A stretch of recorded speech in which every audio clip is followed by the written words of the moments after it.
us put ourselves in the holy presence of God. In the name of the Father, and of the Son, and of the Holy Spirit. Amen.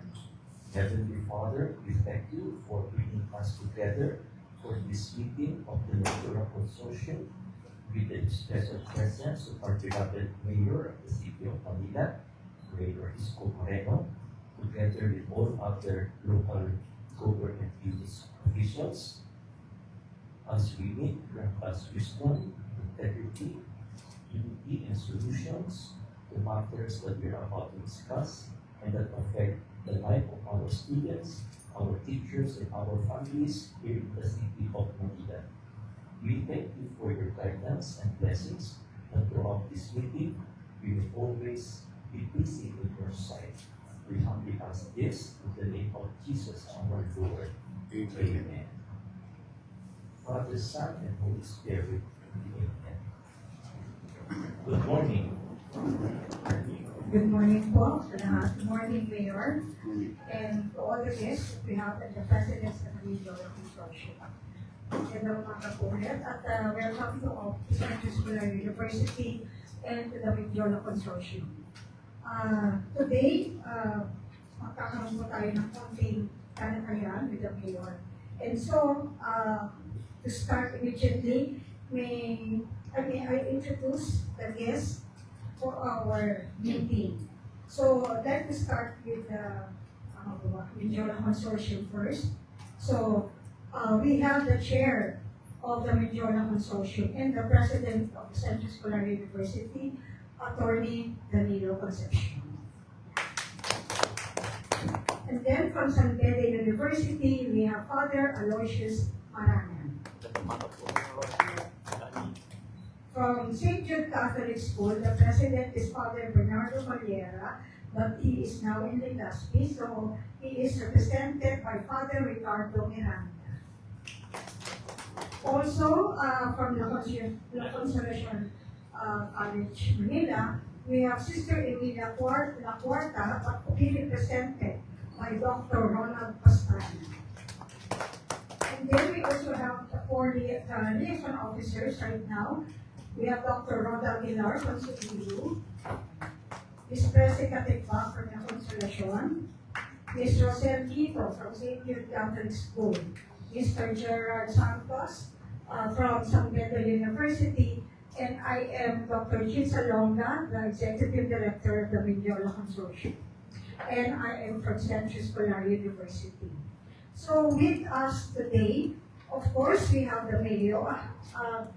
Together with the Mayor, we have General Santiago, Director of Manila Police District. Okay. And then we have City Engineer Andres. We also have DPS, Garbage Chief. We have Mr. Kenneth Amura. Yung anak niya po dati, under Mayora, DPS before, kaya nabit po siya, kapatin siya ng birthday before. So, I know her very well. So, Director Dennis Giaje of Traffic. And then we also have the Chief of the Staff of the Mayor. We have Mr. Cesar Chapis. Ano po ba ako nakalimutan? Sir, Station Commander po siya. Station Commander Soriano. Station Commander Soriano. So, How about the USEC? na-introduce ko na po. Wala sa dito sa ito. Dito na po kayo daw sa loob. Chief of Staff. Si Cesar. Cesar, dito ka na. Dito na po kayo sa loob. Kasama ko si Cesar sa Red Cross. Sir, Galing kayo ng board meeting last week. Last week. so, may I now call on the chair of the Mindoro Consortium Sa for exam a office short na message. Dr. Attorney Danilo Concepcion. Short message kasi makaabutan tayo ng alas 12. Suspended na klase. Narito naman mag-a-announce. Na-announce na. Na-announce na. All levels? Na-post yun na, no? All levels, ano? All levels. Hanggang senior high school. So, magandang umaga po sa inyong lahat. Kami po ay labis na natutuwa sapagkat kasama natin ngayong umaga mahal nating alkalde, si Mayor Isko Moreno. Akala ko mga isang oras kami maglalakad mula doon sa gate papunta dito. Maraming gusto magpa-picture. Pero pag ako naglalakad doon, walang gusto magpa-picture. Siguro Mayor, dati-dati, ang mga eskwelahan na miyembro na Mindiola Consortium ay apat. Apat. So, pinangungunahan ng Centro Escolar University, San Beda University, La Consolacion, at saka Holy Spirit, College of the Holy Spirit. And later on, nadagdag ang St. Jude Catholic School, so naging 5. Pero balik-uli kami sa 4 dahil yung College of the Holy Spirit ay lumipat na. Pumunta. Ha? Hindi, akala ko nagpunta sila sa Nalugi. Holy Spirit sa Quezon City. Hindi ba? So, dinagsara sila. Pero yung kanilang facilities ay inuupahan ng National Teachers College na nandito sa harapan ng Mindiola. Ng National University yung bandang likod at sa Concepcion Aguila at ng St. Jude Catholic School yung JP Laurel apart. So balik uli kami sa 4 na eskwelahan.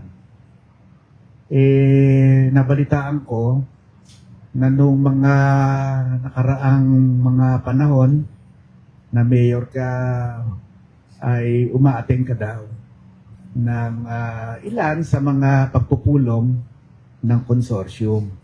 Nakita kami ni Cesar sa Chavez sa Red Cross kasi pa gobernador din ako pareho kaming gobernador ng Red Cross. Nasabi ko sa kanya, o baka naman pwedeng maimbitahan natin si Mayor. Kasi po member siya ng Board of Justice. Ayun. So, member pala siya officially. Ang mayor ng Manila. Sabi ko, baka naman pwedeng magpadala si mayor ng representative. Sabi naman, hindi, pagka available si mayor, pupunta yan. Buti na lang available ka, mayor. Marami kaming concerns dito sa Mindiola. In fact, nagkaroon na kami ng paunang meeting, siguro mga 2 o 3 linggo nang nakalipas. At kamiting naman namin si General Ricardo De Leon at saka ang pinadala ay si General Ibay. Yung mga concerns namin tungkol sa mga barikada na iniiwanan pa doon sa sa kalsada, maski wala ng rally. Pero marami na kaming napag-usapan. Ngayon, marami pa rin uli kaming concerns na gusto kaming ipahatid sa inyo, Mayor. At kami naman ay nakakatiyak na gagawin naman natin lahat ang ating magagawa upang malutas ang ating mga problema. So, welcome sa Centro Escolar University. Baka hindi mo natatandaan noon kasi yung presidente ng Centro Escolar University ay dating isang lady, si Dr. Tina Padolina. Pero nakiusap si Tina Padolina na siya ay magre-retire na, kaya ako naman ang nasa abak dito. So I assumed office only last year lang po, June 1st o last year. So bago pa lang ako na presidente ng Centro Escolar. So welcome kay Mayor at sa kanyang mga kasama. Welcome po. Sana ay maging mabunga ang ating talakayan ngayong umaga. Salamat po. Okay, thank you po, Attorney. Ngayon po, may nakalagay dito, presentation of Medjola Consortium updates. Paalala ko lang, ay, mayroon pala, sorry po. Special message from the Mayor. Hindi na. Oo. Baka mamaya na lang sa ending po. Sige po. Thank So, you. ang paalala ko lang po kay Mayor. Mayor, yung first niyo po, term, talagang napaka-aktibo niyo po sa amin. At pumupunta po ako kay Engineer Andres. At meron po kayo noon na proposal noon sa amin dito. Actually, maglalagay nga po, pagagandahin niyo po talaga yung Mindiola before. At may bala kayong tayuan, ano nga ba yun, yung mga halaman, yung sa gitna. Oo po. So, kaya lang po nabitin at yun po, nag-end po doon. So, this time, at kayo din po ay member pa rin po ng Board of Trustees namin. So, ang aming pong mga concern, one po ay yung Peace Arch. Medyo napakadumi na po ng aming, mukhang hindi na po Peace Arch siya or art. Ano na siya, ang dumi-dumi po. Makikiusap lang po kami kung okay lang po ba sa inyo na pa-repaint po yung area para hindi naman po mukhang kung Pero nagdudumi din kasi mga realista nyo eh. Oo. Hindi namin release na yun. Hindi, I mean, Hindi po, nilalagyan na naman ng bubble na yun. the academes, no? Okay. Let me, anyway, good morning again. No? I'm happy to be here and also happy to listen to development or assistance needed in the community. Especially si Atty. Danny, idol ko to sa DCMM nung araw. Pagpadilim na, nakikinig na ako ng 5:30 dahil usapan di kampanilya na dahil marami akong natututunan sa kanya. At that time, lalo na, nag-aaral ako ng abogasya. Kaya nakikinig ako lagi. Kasi very pragmatic yung kanyang approach para mas lalo maintindihan ng ordinaryong tao. But then again, today, with all honesty, hindi nyo napansin na kaya galit na galit ako last year, in September 21, sir. 21. Unang-una, ang Manila is an old city.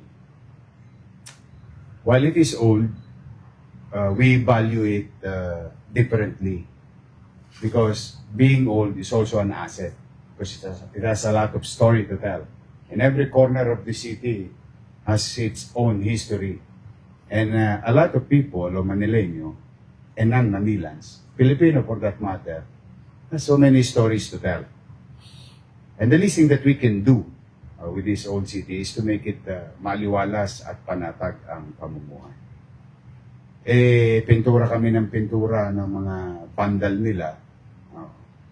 Sila naman, hindi magkakulani ng kaka-spray sa kanilang mga hindi ka nice-nice na ginagawa. There are so many ways to express your freedom of expression, with all honesty. But that kind of freedom must also may kaakibat na responsibilidad. Freedom is not free. It has also responsibility. Kaya lamang talagang walang pakundangan eh. Kaya, alam mo, na-arrest ako yata nun. 250 pesos. Yun. 50 pesos. 250. Yes, sir. Literally, let them pay the price of, properly, legally, within the meets and bounds, ba ang tawag doon, ng batas, no? Hindi naman tayo lumalabas sa anggulo niya. Now, with the current situation, there are so many unnecessary structure placed in the community. Ang nangyayari, nalulungkot ako kasi meron naman kami liwasang Bonifacio. Kaliwat kanan ang pagpapahalaga namin sa mga rallyista doon. Because they want to express themselves. So sabi ko, hinikayat ko sila na doon na lang kayo. Nagbibigay pa kami ng CR, doktor, MDRRMO, traffic. Yan. Tapos pagkaalis nila, o DEPS, no? Nililinis na. But I'm happy to inform you for the past weeks of some exercise of freedom of expression is being held in Liwasan. But then going back to Menjola, I don't know the position of the national government in clearing all those unnecessary disturbing structures in the area. But the challenge is, ito naman ay pagnanasaan, gagawing pagkakataon ng ilang individual who may create instability, take this opportunity. Kaya lumisan, ewan ko kung napanood ninyo ko, one of my Talk to the People program under the live stream ng NPIO, na nananawagan ako sa mga ralista na huwag nang pumunta rito sa Menjola sapagkat natatakot na yung mga magulang ipadala ang kanilang estudyante o anak dito sa Menjola. At huwag na tayong lumayo. The most recent victim of such fear or agam-agam ng magulang ay yung Holy Spirit. Naubusan ng estudyante. Nakakalungkot, ano?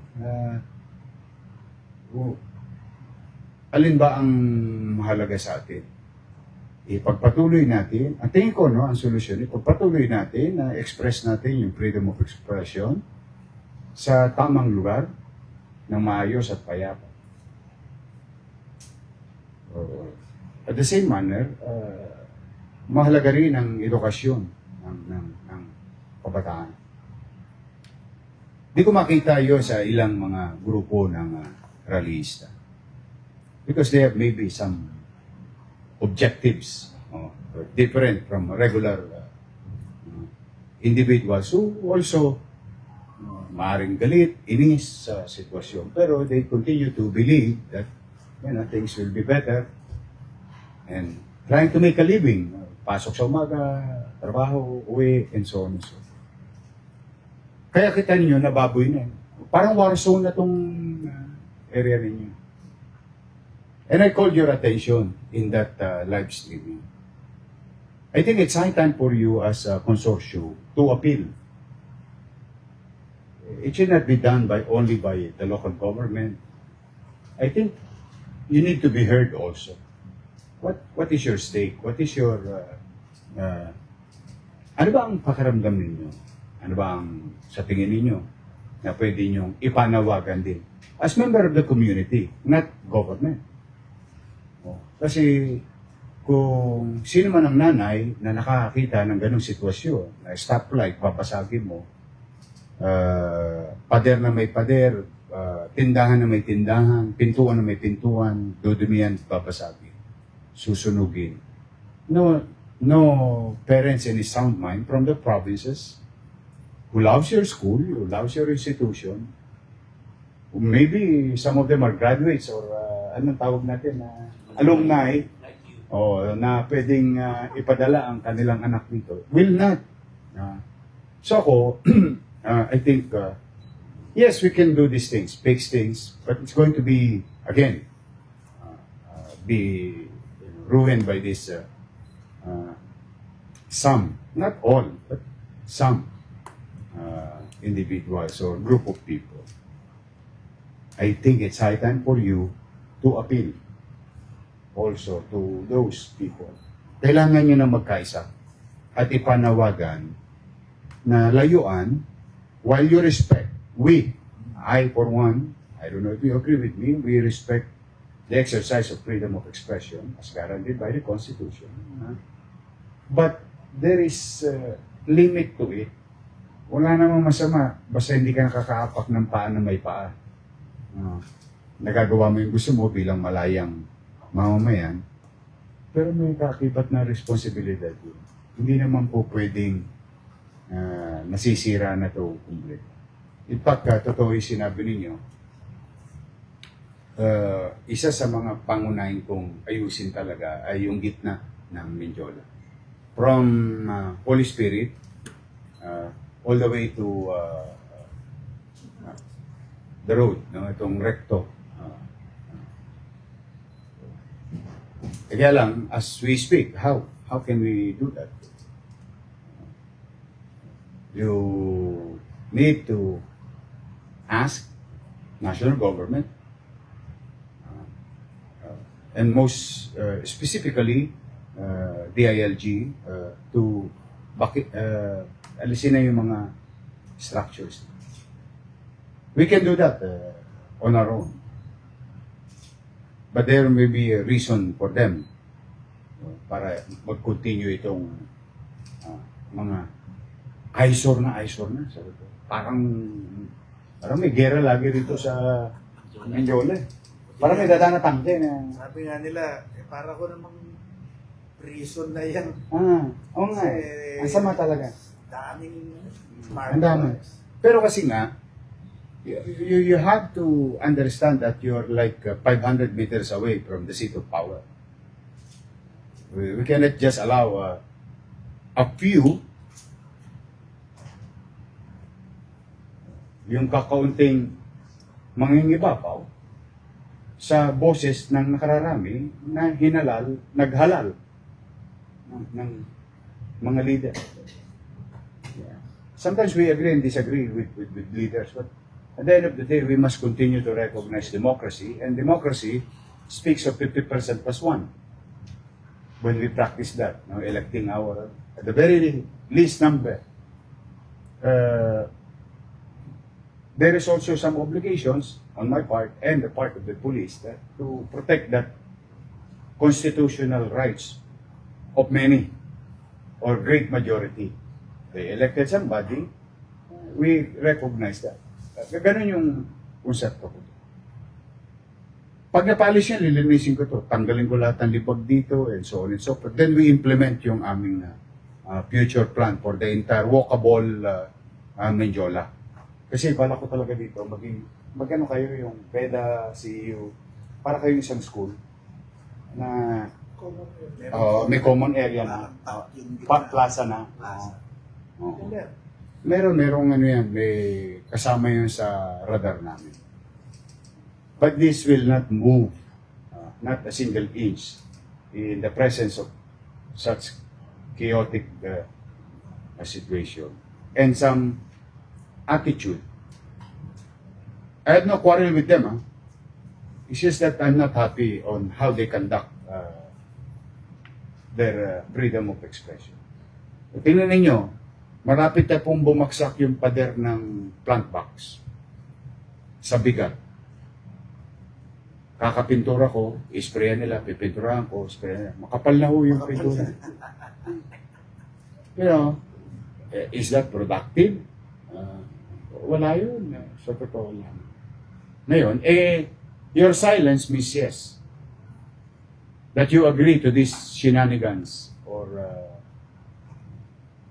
I think a very strong-worded appeal, not nakikipagawa, na lubayan itong, thank you, lubayan itong komunidad para sa kinabukasan ng ating bayan. Because this is where we hone, educate, equip the next generations of constituency.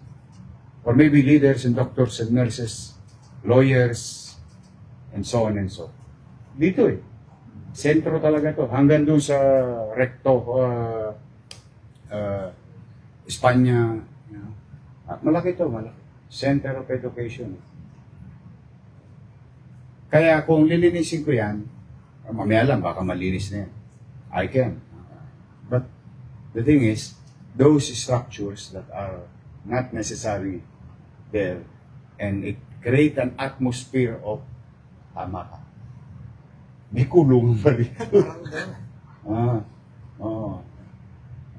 Mabubulok tayo. Can you imagine a Jollibee will close down? In this heavy foot traffic area. When I say heavy, talagang literally. without any exaggeration. But it closed down. Diyan sa corner dito lang, sa bandang Wakali. Nagsara yun. Hindi ginaya yung gulo. So, that's the solution. We can always help you. But these are band-aids that we can introduce. Clean up, linis, peace and order. But the general atmosphere. Kaya tingin ko, I don't know, ko kayo pangunahan kung ano magiging damdamin ninyo sa inyong mga panawagan o ano yung mailalatala. It's high time. Kita ninyo who would thought that Holy Spirit. Gano'n nakatagal Holy Spirit? Umabot na po sila ng 100 years plus. Why close down? Law enrollment. Why? Hindi ba sila magaling? Magaling yan. Holy Spirit, magaling yan. Yaman is good. Mayaman yung school na yan. They can afford. Yeah. May kakayanan. But why? Somebody wanted to send their, no parents would want to send anymore their children here. So, meron na kayong isang biktima. At ako sigurado, sa personal assessment ko, and I may be wrong, but I'm really sure about this. The reason is chaotic area. Wala na akong makitang iba. Wala akong makitang. And in line with this, St. Jude will go to me. Kailan ba pumunta sa akin St. Jude? Tomorrow. Pre-approve na yung request nyo. Because they're going to build parking space. Parking building, right? No. Di ba? Ibig sabihin, pag nagsusurvive, nag-i-invest, nag-develop. Which is a very good sign that things are being addressed by the institution itself. Yeah? Kaya, I spoke with Makalintal yesterday, Atty. Makalintal. Si Romy. Sabi mo, pre-approve. Kaya, if you wanna see me, you can see me, but just submit your plan. Nandito si Engineer Andres para sa approval ng inyong permit to construct parking building. Kayo magko-construct sa space dati ng Holy Spirit. Hindi, dito sa hindi binibenta ng Holy Spirit, for this lang. Kaya bumili kami ng isang property beside the church. Yeah. So, yun po ulit, no? Rest assured. Actually, natutuwa nga ako eh. Napaka-simple ng nire-request nyo. Kasi doable talaga siya. Doable siya. Kaya lang, I will keep on doing it over and over again, but it will not solve your situation. Kasi until these structures will be out of. Nung araw naman, mas malala nga rally nung araw eh. Noong dekada 80. Naalala nyo yung Menjola Massacre? Opo. Oh. Dito po Oh. nag-aaral. Yun. Diba? Mas malala nung araw. Pero mas may respeto yung mga ralista nung araw sa kapwa.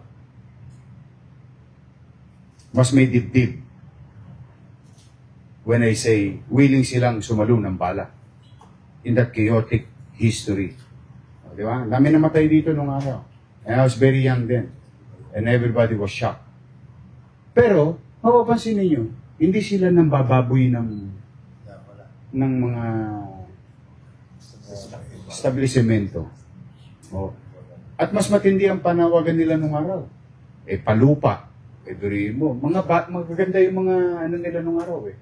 I'm not saying ngayon hindi maganda, pero yung lalim ng ipinaglalaban nila ay ipagbabago ng buhay nila. Ito hindi, political eh. Nagiging color coding na ngayon. Kala ko color coding sa traffic lang eh. This is, kaya ako talaga, suggestion ko lang. It's high time for you to come out in the open and make it publicly and call the attention of the leaders of these groups to sit down, appeal There is no harm yan. Ako, I continue to appeal to them. Sige, halika kayo dito. Manawa kayo sa akin. Oh. Pero ang pakiusap ko lang, huwag nyo nang babuyin yung mga bagay na inaayos namin. Dala ng ginagastahan din yan ng limited resources ng lokal na pamana. But I never give up. Oh. Pintura ako ng pintura. Sige na, tsagay nyo. Magkakulani tayo ng kakapintura hanggang magkakulani sila ng kaka-spray. Pero they went beyond, you know? Diba? Talagang, beri mo, ATM machine, glass door, diba? Parang, nakita mo ba yung ginawa sa FEU? Masyasyak ka. You know, hindi ako nakatulog noon. Talagang sabi ko, lumabas ko lang. Ayaw ko sila bigyan ng kaligayahan pagising nila sa umaga, makikita nila yung pinagagawa nila. Let's make it appear that nothing happened last night. Pininturahan ko yung dingding lahat ng... kasi talagang wala nang pakundangan. Masyado ng privilege. Masyado ng privilege. Yung karapatan, inabuso na. Yung wala na yung pakundangan, yung tawagin ng mga magulang natin. Hindi na, wala nang paggalang sa kapwa, wala nang paggalang sa komunidad. Makasarili na. Diba? Tapos papasukin mo, motel. Can you imagine you're going to ransack somebody who's living there for overnight? These are the things that I think, no, when you sit down with them, magpakababang loob tayo. We can be humble but firm to our call na, teka naman, pwede ba kaming makisuyo? Pwede bang lubayan nyo na yung area? Tingnan nyo naman yung komunidad na. Total, mga magulang din naman yung iba dyan. And I think they will listen to your reasonable plea. Yun ang akin. Pero rest assured kami, within our, okay naman kami. Tutulong kami. Yes, sir. Yes, Father. Father, sige po.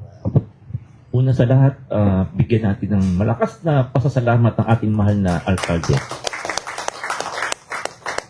Kung hindi nyo alam, sa mga bagong membro ng ating Menjola Consortium, si Mayor Isko ay matagal na mula pa nakunan niyang pagiging mayor ay active na sa ating Menjola Consortium. At ito ay hindi lang sa aking salita, kundi pag nakita ninyo ang Menjola Road noon, hanggang ngayon, well paid. At yung sinasabi niya na gagawin niya itong parang educational park, totoo yun. Pero nakita rin namin, Mayor, na ang nangyayari sa politika nationally, kasi nga malapit kami sa seat of power na, ay nabibigay din ng dahilan kung ano nangyayari sa atin. Kasi hanggang noong 2023-24 school year, ay maganda na itong Menjola, pinailaw, maganda ang tuwing Christmas season, maganda ang Christmas decor, ang mga bata. Nilagyan ko wifi ito. May wifi pa sa Menjola. Totoo yan. Matipid lang yung estudyante. Totoo yan. At saka maganda na yung walkway natin. Pero dahil nga sa mga nangyayari sa politika, in as much as we don't want to associate with it, pero yun po ang nangyayari. Habang nagtatagal, pakapal yung barbed wire. Dati isa lang, naging dalawa, naging tatlo. Tapos yung container, dati first place lang, ngayon second and third level na. Anyway, ang mahalaga lang po dito, Mayor, ay maraming salamat at ito ay alam na alam nyo. Pero sinubukan na po namin once, twice na makipag-usap sa PSG. Siguro ang hihilingin lang namin kung halip na Menjola Consortium at PSG, siguro yung level ng security pa ng Manila, parang tripartite. Okay. Kasi hiningaan po kami ng alambayan ng barangay o alambayan ng City of Manila. So pag kami nakakaharap, siyempre mas isbol kami sa kanya. Kumbaga, so kahit hindi na ikaw mayor, yung ano na lang po nyo, yung delegate nyo, aayusin po namin at tripartite yung meeting. At pag ito ito ay, sa tingin ko, dito talaga magiging successful, magiging mabunga itong yung inyong sinasabi. Pero maraming salamat at ang iyong salita ay mangyari nawa. Salamat po. Pero pwede na rin natin kung magmi-meeting tayo as tripartite, Menjola Consortium, PSG or DILG, City of Manila. Isama na natin yung mga realista, yung mga leader. Hindi yung mga leader lang nila. Imbitahan natin yung mga leader. Let's reason out to them. Sige po. Let's be human. Let's be citizen. Let's Dala ko naman be, yung mga leaders. you know, yung magpakatao tayo. Marami yan, marami. Magpakatao tayo na, teka, while we agree with your some points that you are raising and some we disagree, but you know, we are now paying the price. Hindi naman magtatagumpay dito ang let's just say 100,000 dito pumunta rito. Can you just topple the government constitutionally? Hindi siya ganun kadali. Hindi siya, kumbaga, what they're doing regularly, I believe in revolution, it can topple, marami na yan sa kasaysayan. Pero ginawa mo ng regular yung revolution, o parang habit na, it disturbs the norms, yung community. And now, ako given this situation, modest assessment ko, and I hope I'm wrong, I'll give you another decade. Hindi, I'll give you another decade with this. Wala na kayo. Magsasara kayo. Ano kayo na? Modest assessment. Kasi 100-year-old. Dito. Oh, dito. Lilipat na kayo somewhere else. So, mahirapan ng mga taga Maynila, mahirapan yung ibang kalapit bayan namin. Kasi, ang gaganda ng mga records ng ibang school, I'm telling you this, ibang school ng Maynila na nag-branch out sa Cavite, Laguna. No? Ang ganda ng epekto. Mas malaki space, mas maliwalas, mas ligtas, mura, or what you call economically viable to the parents. So what's gonna happen with this building? The same thing what happened to Escolta. From premier shopping area, because chaos was allowed, it deteriorated. Ngayon, ni-resuscitation, hirap na hirap. And that's gonna happen. Kaya I think, hindi naman ako naiiyak sa kanila eh. Kasi una-una, wala ako atraso sa kanila. Tinutupad ko lang ang tungkulin ko sa pangkalahatan. Kaya mas maganda nandito rin sila. So that, ano ba? Ano ba ang pwede nating, saan ba tayong, saan intersection ba tayo pwede magkita? Magpanagpo? Ano pwede natin na mapagsamahan? Mapag-agrihan? Tapos, may kaakibat na give yun. Cannot just keep on taking. You have to give something. Tingin ko, ako willing ako. Or, wala naman kami kinukubli sa kanila. And I show my feelings when it is really bad. I just still want to be human being when it is really wrong. Ano tawag yan? Blatantly. Flagrant. Ano yun? Talagang wasak na wasak eh. Pwede mo ba ikatuwa yun? Pati pulis ko nga na disgrasya. Diba? See? So ako okay. Anytime set nyo. Take the lead. I'll be there. Let's reason out with them. Okay na, okay. We can immediately organize it. Sige. Pero private the Menjola Consortium will invite para walang halong anong tawag yan, politics or this is now a concern of the community. Yes. Kasi symbolic yun eh. It is the community already appealing to local government, national government, and this so-called organization. Tingin ko. So, ngayon ang kukunin natin mga pangalan, halimbawa, sino represent nyo sa inyo? Ako, darating ako. Kayo na, pero. Darating ako. PS, Darating ako. kukunin sa makapost. Sabi po ni Sir, Sila na lang daw po yung mag-organize. Tapos, makikipag-coordinate na lang po ako. We assist you.